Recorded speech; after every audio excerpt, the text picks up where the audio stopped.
La mort tragique de la princesse Diana continue de faire l'objet de discussions, même 27 ans après. L'histoire complète de l'accident qui a coûté sa vie à Paris a toujours été entourée de mystères.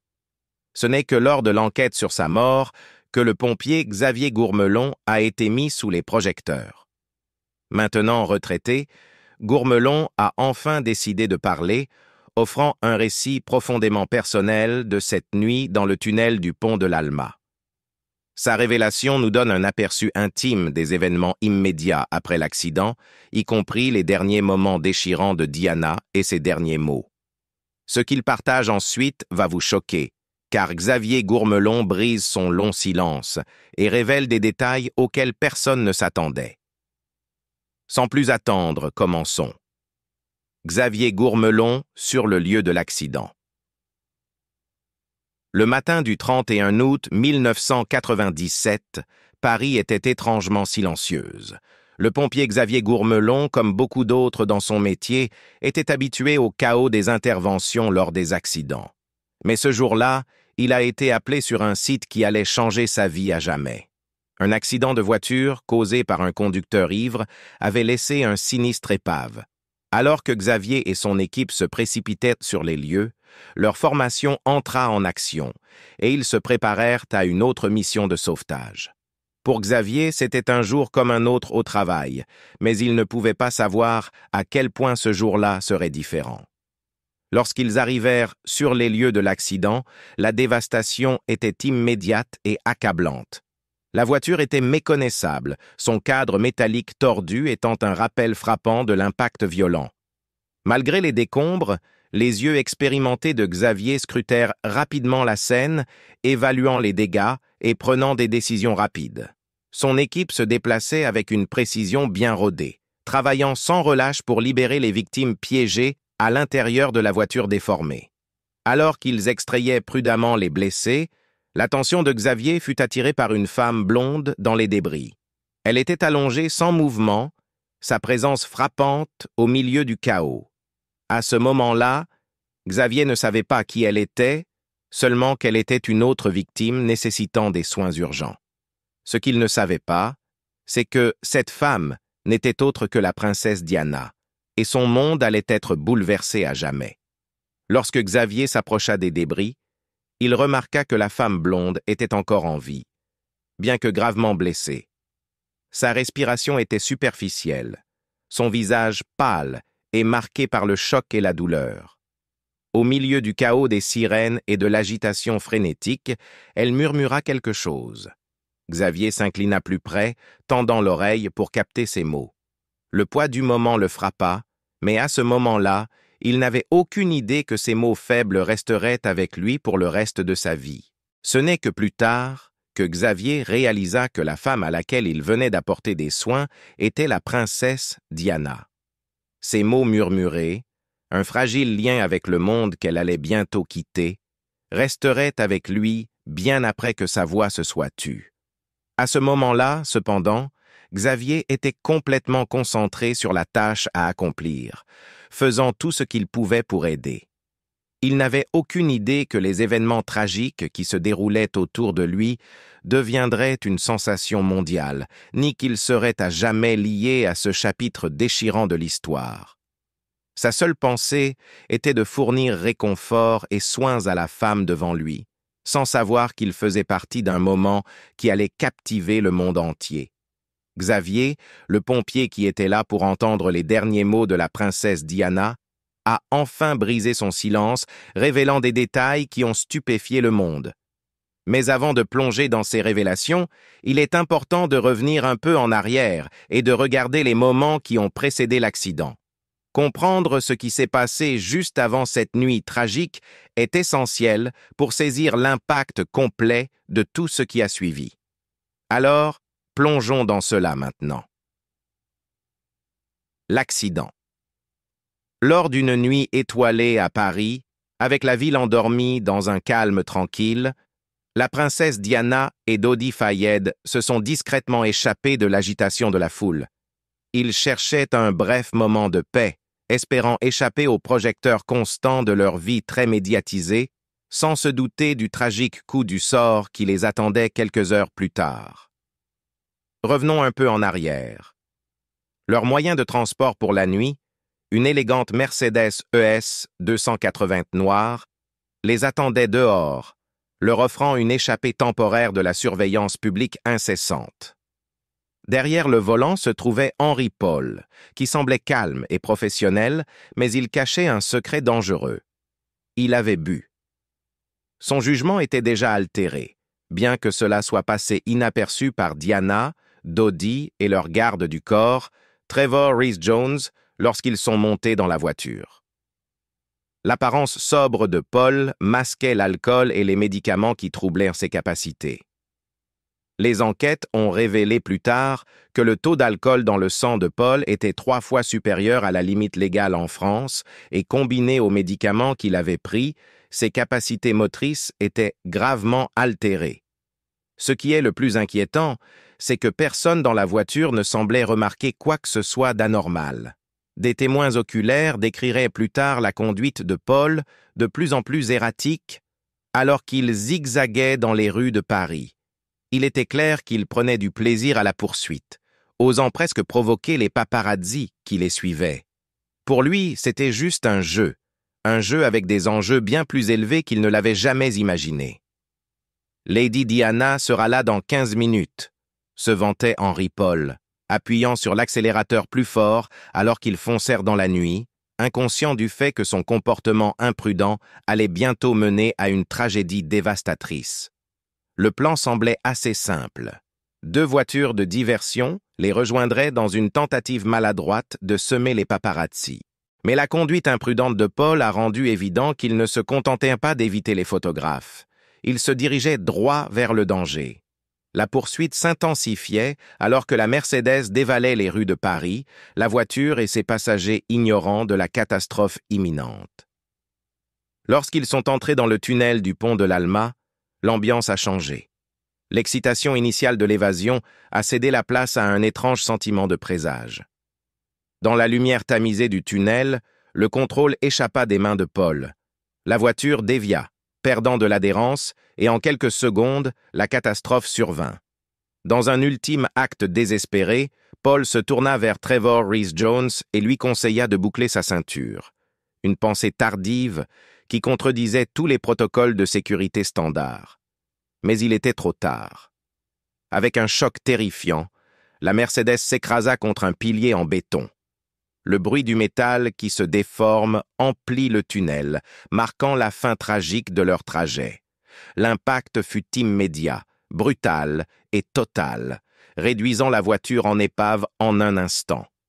Ce n'était pas qu'un simple accident de voiture, c'était la fin d'un chapitre défini par l'amour et la fascination publique constante. Pour ceux qui admiraient la princesse Diana, la nouvelle fut un coup dur, une perte qui résonnerait dans le monde entier. En repensant au moment précédant l'accident, il est évident qu'une série de mauvaises décisions et de circonstances tragiques ont conduit à cette nuit fatidique, de la décision de Paul de boire et conduire à l'incapacité de protéger correctement Diana et Dodie des paparazzis incessants. Chaque choix a mis les chances contre eux. En réfléchissant à ces dernières heures du point de vue du pompier, l'histoire de Diana et Dodie reste un rappel poignant de la rapidité avec laquelle la vie peut changer. Leur histoire, celle de l'amour et du chagrin, continue de captiver et de peiner les cœurs à travers le monde, à jamais une narration intemporelle de ce qui aurait pu être. Les secrets choquants qu'il a révélés. Revenons à Xavier Gourmelon et aux secrets choquants qu'il a révélés lorsqu'il a brisé son silence. Les mêmes secrets qui ont stupéfié le monde. Son récit glaçant des derniers mots de la princesse Diana éclaire le chaos sur le lieu de l'accident dans le tunnel du pont de l'Alma cette nuit-là. L'air était lourd de tension alors que les débris reposaient dans un silence étrange, un rappel hantant de la rapidité avec laquelle le destin peut tout emporter. Au milieu de la confusion, des témoins se précipitèrent pour aider, faisant ce qu'ils pouvaient face à un désespoir accablant. C'est dans cette scène de chaos qu'est arrivé le pompier Xavier Gourmelon, appelé au tunnel pour prêter main forte. Avec son équipe, Gourmelon s'est lancé contre la montre, luttant pour sauver des vies au milieu de la dévastation. Alors qu'ils fonçaient vers le site de l'accident, leurs esprits étaient fixés sur la mission à accomplir, concentrés uniquement sur la tâche de sauvetage. Arrivant en moins de 10 minutes, l'équipe s'est plongée dans les débris, leurs efforts apportant une lueur d'espoir dans l'obscurité. Le site de l'accident était une scène sinistre. Des feux de secours clignotant sur du métal tordu et du verre brisé. L'air rempli du bruit des sirènes et des mouvements frénétiques. Gourmelon, un pompier expérimenté, prit le contrôle de la scène avec une calme précision, dirigeant son équipe pendant qu'il travaillait pour extraire les victimes piégées. C'est alors que Gourmelon remarqua une femme blonde, gravement blessée et à peine consciente, allongée à l'arrière de la Mercedes déformée. À ce moment-là, il n'avait aucune idée qu'il s'occupait de la princesse Diana. Son seul objectif était de la sauver, une tâche qui exigeait toute son habileté et son expérience. Ce n'est que plus tard, lorsque le poids de la situation s'est fait sentir, qu'il se rendit compte de l'identité de la femme, une révélation qui resterait avec lui pour le reste de sa vie. Mais nous y reviendrons bientôt. Les efforts pour sauver Diana cette nuit-là furent frénétiques et chargés d'émotions. Un médecin qui se trouvait à proximité avait déjà prodigué des soins initiaux, mais la situation nécessitait que chacun intervienne. Gourmelon et son équipe travaillèrent sans relâche, sans savoir qu'ils faisaient partie d'une tragédie qui résonnerait à jamais autour du monde. Alors qu'ils luttaient pour la sauver, l'ampleur de leur mission devenait claire. Ce n'était pas juste un sauvetage. C'était une tentative désespérée de sauver une icône mondiale, sa vie suspendue à un fil. La pression était intense et l'urgence indéniable. Ce n'est que récemment que Gourmelon, le pompier qui a entendu les derniers mots de Diana, a brisé son silence, laissant le monde stupéfait. C'était presque comme s'il ne pouvait plus le garder pour lui, comme s'il devait partager la vérité. En repensant à cette nuit, ses paroles portaient un mélange de solennité et de résignation. Pour Gourmelon, malgré les circonstances extraordinaires, l'événement était un rappel brutal de la fragilité de la vie. Pour moi, c'était simplement un tragique accident de circulation, a-t-il plus tard admis. Une déclaration qui mettait en lumière le courage quotidien nécessaire des premiers intervenants, même face à des situations inimaginables. Alors que le monde pleurait la perte de la princesse Diana, Xavier Gourmelon et son équipe luttaient contre le tribut personnel de cette nuit-là. Ils avaient fait tout ce qu'ils pouvaient dans des circonstances inimaginables, leurs efforts étant un témoignage du courage et du dévouement de ceux qui travaillent en coulisses lors d'urgences de grande envergure. Cette nuit fatidique à Paris, avec les lumières de secours projetant une lueur étrange, Gourmelon affronta le défi de sa vie, un défi qui le lierait à jamais à l'héritage de la princesse qui a été arrachée au monde trop tôt. Alors que la ville revenait finalement à son rythme habituel, les souvenirs de cette nuit demeuraient dans son esprit, un rappel inébranlable du moment où il s'est battu contre le destin en plein cœur des ténèbres. Dans l'immédiat après-coup de l'accident, Gourmelon fut confronté à la réalité horrifiante de ce qui s'était déroulé. Le conducteur, Henri Paul, avait tragiquement perdu la vie, son existence éteinte en un instant. Au milieu du chagrin accablant et du chaos, il restait encore une lueur d'espoir. Dodi Fayed et Trevor Rhys-Jones étaient vivants, à peine. Malgré les débris du Mercedes autrefois élégant, la détermination inébranlable de Gourmelon et de son équipe prit le dessus. Chaque seconde qui passait, ils travaillaient frénétiquement, chaque mouvement étant une course désespérée contre le temps. L'avant de la voiture était un enchevêtrement tordu de métal, avec Rhys-Jones, le garde du corps, coincé à l'intérieur. Son visage portait les marques brutales de l'accident, un rappel brutal de la violence de l'impact. Au milieu des débris, la voix de Rhys-Jones se fit entendre, désespérée et paniquée, mais toujours remplie de préoccupations pour la princesse Diana. Même au milieu de sa propre douleur et de sa peur, ses premières pensées étaient pour sa sécurité. Gourmelon, reconnaissant l'urgence dans ses paroles, fit de son mieux pour offrir un peu de réconfort, sa voix calme et posée au milieu du chaos autour d'eux. Le cœur lourd, Gourmelon se tourna vers la silhouette que Rhys Jones appelait. Dans l'ombre à l'arrière de la voiture, la princesse Diana était allongée, immobile, sa silhouette hantante à la lumière tamisée. Alors que Gourmelon s'approchait, le poids de la situation pesait sur lui. Il peinait à discerner sa silhouette, mais à mesure que ses yeux s'adaptaient à l'obscurité, il remarqua un léger signe de vie, une subtile montée et descente de sa poitrine. C'était un petit, fragile signe d'espoir au milieu de la dévastation. Alors que Gourmelon s'agenouillait près de la princesse Diana, il aperçut la princesse, blessée mais vivante. Son cœur battait la chamade, un mélange de soulagement et de préoccupation, tandis qu'il évaluait rapidement son état. Une légère abrasion sur son épaule était la seule blessure visible. Une blessure mineure au regard de la gravité de la scène autour d'eux. Il lui prit doucement la main, lui parlant doucement dans une tentative d'apporter du réconfort. « Reste calme et ne bouge pas », lui murmura-t-il, sa voix ferme et rassurante au milieu du chaos. Ce n'étaient pas seulement des mots, c'était un appel pour qu'elle tienne bon, une prière silencieuse dans l'obscurité pour sa force. Malgré la gravité de la situation, l'urgence du sauvetage restait évidente. L'équipe travaillait sans relâche, naviguant prudemment à travers les débris pour apporter de l'aide et faire tout ce qu'ils pouvaient pour retarder l'inévitable.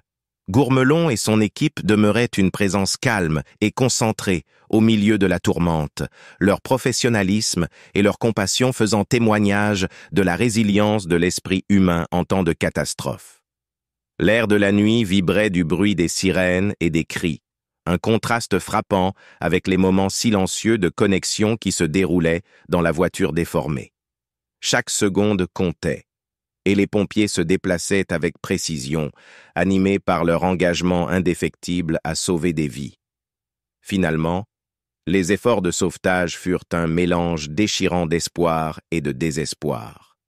L'équipe fit tout ce qu'elle pouvait pour changer le cours de cette nuit tragique, chaque mouvement et décision étant une lutte contre le destin. Gourmelon, marqué à jamais par ce qu'il avait vécu, brisa finalement son silence pour raconter l'histoire dans son intégralité, parlant avec un mélange de révérence et de tristesse. Cette nuit-là, l'ordinaire se heurta à l'extraordinaire, altérant à jamais les vies de tous les impliqués. Au milieu du silence tendu qui enveloppait le lieu de l'accident, le pompier Xavier Gourmelon devint une source de force.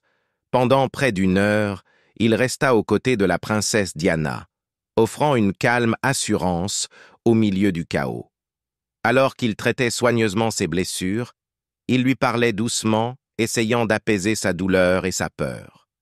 Dans le silence accablant, la voix de Diana s'élevait à peine au-dessus d'un murmure.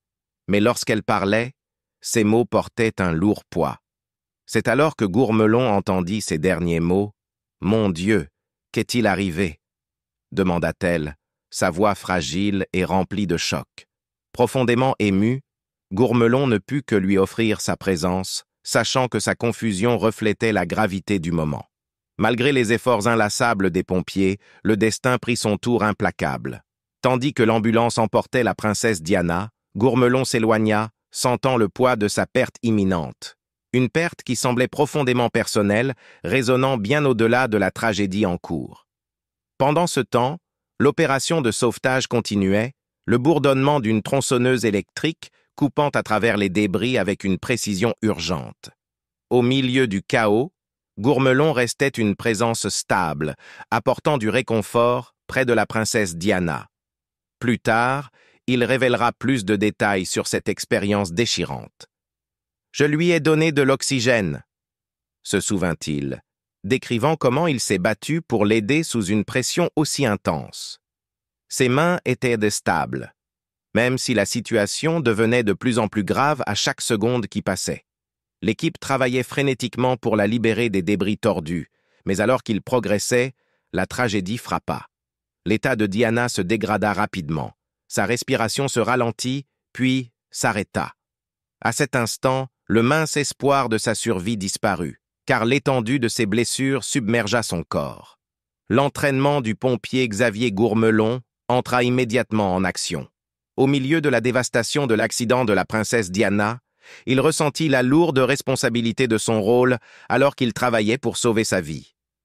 En tant que premier intervenant, il était préparé à agir avec précision et urgence, et il commença les efforts de réanimation, luttant contre le temps et le destin dans un moment suspendu. Gourmelon travailla sans relâche, et contre toute attente, ses efforts semblèrent de porter leurs fruits lorsque la respiration de Diana reprit. Un faible signe de vie au milieu du chaos. Revenant sur ce moment, il révéla plus tard: « En tant que premier intervenant, on est poussé à sauver des vies, et je pensais que nous venions de sauver la sienne. » Mais ce soulagement fut de courte durée. Alors que Diana était transportée d'urgence à l'hôpital de la Pitié-Salpêtrière, le silence de la nuit fut brisé par le cri des sirènes d'ambulance, un contraste frappant avec la tragédie qui pesait sur eux. Le destin, cependant, fut cruel. En route, Diana subit une autre crise cardiaque. Son état se dégrada rapidement. L'ambulance filait à travers les rues sombres de Paris, s'arrêtant brusquement alors que l'équipe médicale travaillait désespérément, administrant des manœuvres de réanimation et utilisant le défibrillateur dans une ultime tentative pour la sauver. Lorsqu'ils arrivèrent à l'hôpital vers 2h15, Diana fut immédiatement emmenée en chirurgie d'urgence. Les couloirs de l'hôpital étaient un flou d'activité frénétique, tandis que les médecins travaillaient sans relâche pour gérer ses hémorragies internes. Gourmelon, qui l'avait escortée à l'hôpital, fut témoin de l'intensité des efforts. Chaque seconde comptait. L'équipe médicale donnait tout ce qu'elle avait, faisant tout ce qu'elle pouvait pour la sauver. À 2h45, Diana avait survécu à sa deuxième crise cardiaque, mais son état demeurait critique. Chaque moment semblait être une bataille pour la survie, les médecins avançant sans relâche. Malgré leurs meilleurs efforts, y compris plus de 2 heures de massage cardiaque et une chirurgie urgente, l'étendue des blessures de Diana s'avéra trop grande pour être surmontée. Au matin du 1er septembre, la situation devint sombre. À 4 heures, parmi les voix murmurées du personnel médical épuisé, la princesse Diana fut déclarée morte. Le monde perdit une icône, une figure bien-aimée, dans un moment tragique et déchirant qui marqua la fin soudaine de sa vie remarquable. Après l'accident, Gourmelon retourna à ses fonctions, portant le poids de la nuit avec lui. Il faisait une garde de double service à la caserne de pompiers. Et c'est là, entouré de ses collègues, qu'il apprit la terrible nouvelle. Diana n'avait pas survécu, et Dodi Fayed était décédé sur les lieux. Seul Trevor Rhys-Jones, le garde du corps, avait survécu à l'épreuve. La nouvelle brisa tout espoir fragile que Gourmelon avait pu conserver. La réalisation qu'il avait fait partie d'un événement aussi significatif et tragique le frappa durement. Entouré de la camaraderie de la caserne, le poids des événements de la nuit commença à s'imposer, laissant un impact durable sur lui. Lié par les codes stricts de sa profession, Gourmelon avait juré de garder le silence. En tant que pompier et membre de l'armée française, il n'était pas autorisé à parler de l'incident. Ce vœu de silence pesait lourdement sur lui, et pendant plus de 2 décennies, il resta un chapitre non dit de sa vie, connu seulement de quelques personnes triées sur le volet. Au fil des années, les souvenirs de cette nuit restèrent vifs dans son esprit, mais il les garda pour lui. Lorsque Gourmelon partagea finalement son histoire, les détails qu'il révéla mirent en lumière l'impact profond que les tragédies mondiales soudaines ont sur les personnes qui en sont au cœur. Son expérience sert de rappel poignant du devoir, du destin et du coût personnel d'être impliqué dans de tels événements publics. Son récit, partagé seulement après des années de silence, offrit un rare regard d'intérieur sur une nuit qui a captivé et attristé le monde.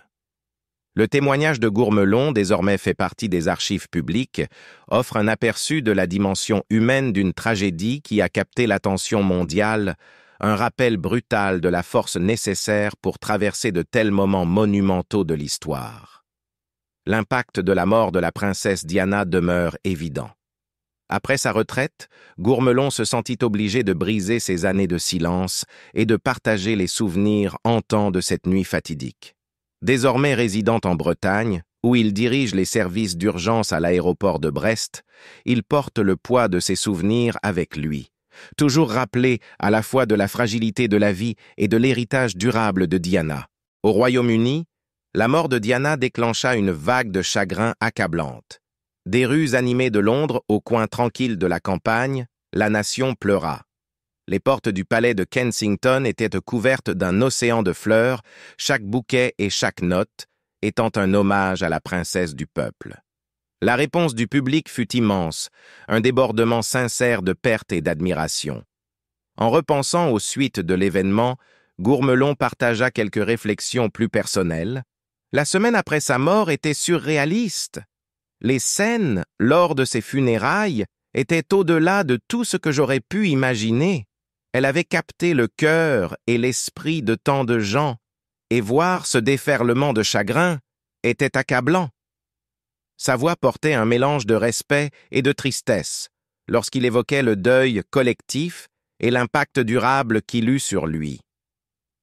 À la suite de la tragique mort de la princesse Diana, des questions sur les circonstances de l'accident hantèrent le monde, dont beaucoup demeurent sans réponse à ce jour. Une enquête officielle fut lancée en 2008 avec des enquêteurs britanniques et français examinant minutieusement les détails de cette nuit fatidique. Selon The Telegraph, le processus dura 6 mois, impliquant de nombreuses affirmations et contre-affirmations, 250 témoins et un travail d'investigation approfondi. Finalement, les autorités conclurent que Henry Paul, le conducteur, était responsable de l'accident en raison de sa consommation d'alcool et d'antidépresseurs, ce qui conduisit à une perte de contrôle du véhicule. Le jury de l'enquête au Royal Courts of Justice à Londres rendit un verdict de meurtre illégal pour Diana et Dodi Fayed, comme l'a rapporté The Telegraph, un jugement similaire à celui de l'homicide involontaire. Le jury estima que Paul et les paparazzis présents sur les lieux étaient coupables, leur négligence grave ayant contribué à l'accident. Ils notèrent également que Diana et Dodi auraient peut-être survécu s'ils avaient porté leur ceinture de sécurité. Les théories du complot sur la mort de Diana ont été nombreuses, comme c'est souvent le cas après des tragédies médiatisées. Peut-être le plus fervent défenseur de ces théories a été le père de Dodi Fayed, Mohamed Al-Fayed, qui a longtemps affirmé que Diana et son fils avaient été assassinés par des agents du MI6 sous les ordres du prince Philippe, feu mari de la reine Élisabeth II. Afin de soutenir ces affirmations, Mohamed souligna qu'aucune des 14 caméras de surveillance du tunnel du pont de l'Alma n'enregistrait la nuit de l'accident. The Independent le confirma en 2006, notant que malgré la présence des caméras, aucune image de la collision n'existait. D'autres théories du complot ont suggéré que la mort de Diana avait été orchestrée par la famille royale, motivée par des soupçons selon lesquels elle aurait pu être enceinte au moment de l'accident. Bien que les nombreuses vérités, demi-vérités et questions persistantes sur sa mort continuent de nourrir le débat, une chose est certaine. La tragique disparition de la princesse Diana marqua la fin d'une époque pour la famille royale. Bien qu'elle reste immortalisée dans la culture populaire et chérie dans le cœur de ceux qui l'ont aimée, la mort de Diana laissera toujours une ombre sur l'histoire de la famille royale. Pour Xavier Gourmelon, même des années plus tard, il se retrouve à revisiter cette nuit tragique, les images de ce moment restant vives dans son esprit. C'est quelque chose que je n'oublierai jamais, surtout à cette époque de l'année, avoua-t-il. Le tunnel du pont de l'Alma, où l'accident a eu lieu, est devenu un lieu sombre, avec des touristes qui s'y arrêtent souvent, attirés par l'histoire tragique de la princesse bien-aimée. Les réflexions de Gourmelon offrent un aperçu personnel du fardeau émotionnel que de tels événements historiques laissent à ceux qui en sont témoins. Ces mots servent de rappel des effets durables que les tragédies médiatisées ont sur les premiers intervenants et les autres personnes impliquées. Alors que nous continuons de nous souvenir de la princesse Diana, les révélations de Gourmelon nous donnent l'occasion de réfléchir non seulement à sa vie, mais aussi à la profonde tristesse que sa disparition prématurée a laissée derrière elle. Chaque appel qu'il reçoit pour intervenir sur le site de l'accident le ramène à cette nuit, un rappel brutal du passé qui persiste encore dans sa vie. Que pensez-vous des réflexions de Xavier Gourmelon sur les derniers moments de la princesse Diana? Partagez vos pensées dans les commentaires ci-dessous et n'oubliez pas de vous abonner à notre chaîne pour plus de mises à jour.